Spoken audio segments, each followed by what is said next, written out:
we were kind of talking about puzzles and story and the difficulty, I guess, of um, yeah, making the puzzles very much a device to serve the story is definitely something very big on my mind at the moment. Cal and Dave did a puzzle pass of the next two episodes of Sonata. I don't think me and you, Cal, have touched base on that since. I've touched base with Dave on it. It was a really good, helpful scaffold, I think, to kind of lay down some key ideas for each scene, which which I guess also helped me to put in perspective what is important and maybe needs to shift in each episode as well. I think the big challenge I'm seeing story wise with Sonata is how we manage all the reveals. So I kind of feel like there's like a lot of things that we need to set up. And then there's a lot of twists throughout the whole kind of story of the next journey for Sonata of Shadows. So across the next two episodes, a whole lot of twists, both in the story you're in, and then also the backstory it's kind of exploring.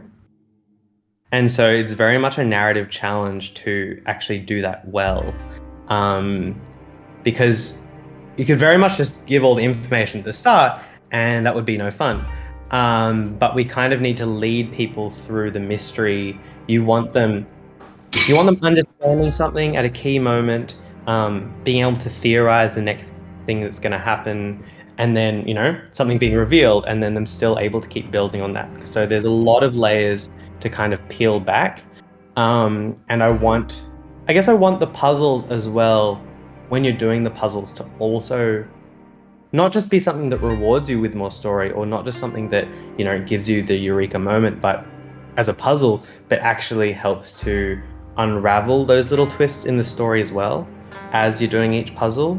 And I think even being clear that not everything that you're like doing has to be a puzzle, right? Like it can be a weird interactive kind of thing, like in Crumbling Prince episode 1. One person's whispering in like a different language to the tree to make the spell go, and everyone's just standing there with like a what's going on kind of thing. Or there are certain dynamics, when players, Hikaru is telling the players to just pretend what they're doing is a game, but they know that there's something secret that they're holding from the prince. And then the prince is like, guys, tell me what's going on. Like, what are you talking about? So there's a lot of things that aren't puzzles that can actually be really important for creating that impact in the story. And I guess it's thinking of all these different pieces. How do we use all of them to unravel the right thing at the right time? Because there's kind of like end goals. There's like end goals of episode 1, and there's end goals of episode 2 of where we need the majority of players to kind of be, to be in comprehension and even in what they're kind of understanding or guessing about the plot. And we kind of have these goals of where players need to be so that the eureka moments are most effective.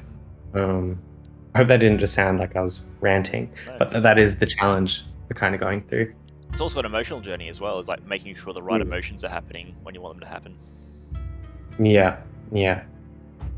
So there's kind of emotional goals as well, of like, at this scene, I need people to feel, well,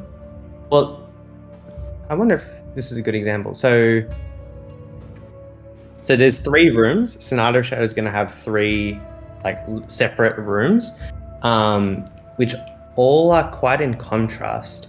And the end of the first room, I really want it to feel high intensity, almost like a chase scene, with one particular character that is kind of flying through the spirit world under a lot of pressure. And it's almost like you guys are the navigators, reading books of lore and using certain artifacts to help that character that is flying through the spirit world. And I need that scene to feel so intense, that you're on the edge of your seat and feel like something dangerous could happen that will affect this character whom you love. And then once you complete it, and you know, you're ready to you need a moment to take a breath. You enter the second room, which is a large contrast to the first room, and is very peaceful, very kind of sacred temple, and you can actually just sit there for like a few minutes just to take a breather, like a vibe check in a video game, or like a pillow scene in film, where you're just like, let's just take the time now to just relax, just enjoy the beauty of this room now, enjoy the What music. we've just gotten. Yeah, Absorb all the narrative we've just received. yeah, exactly, and have that time to actually focus on that, because I think when everything's go go go, you don't actually get time to actually reflect on what has transpired. Sorry, I feel like I just No, I liked it. I'm the glad. whole I was just uh, there listening. yeah. So that's currently the kind of challenge.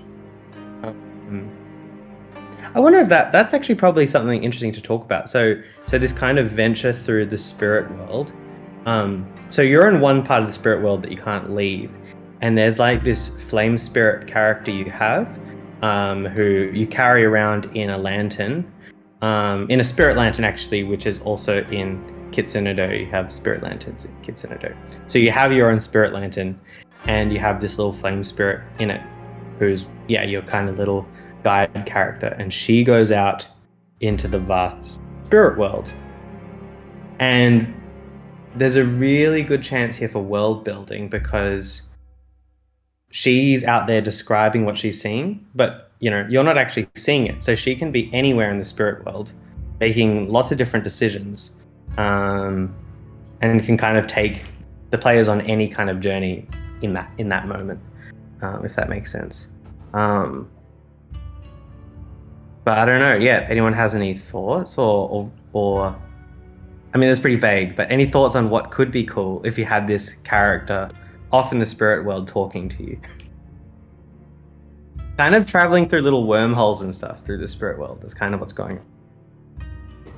Reminds me of that Auntie Donna sketch where the Ellen DeGeneres. The Ellen DeGeneres one. Yeah, it's exactly like that, where I saw that live on stage, right? And it's this thing where essentially, it's just a person describing this adventure that they're going on. Like they're calling into like he won this prize, and they're going describing these more and more outlandish things. I think it's interesting, right? Because that was also their Netflix show. And the Netflix show, it really didn't work for me. Like I was like, this is kind of dull. But like if it's in that live context of like one of our rooms or like a live show, right? I think it can be really involving if it feels like it's happening like in that moment. Like, and it's a really unique thing that we can do, right? Because it's like, this isn't a story that you're watching. This is a thing that is happening right now. So, and that's not a very specific answer, but I'm almost like, if there's some sense of like, man, this is happening right now and I'm reacting to it, and not like this is if it for any moment feels like just a pre-recorded thing that is just playing out, you know, people will zone out. But if instead it feels like this is real and this is present and happening, like I think that's the sense that you need to be like, my God. Yeah.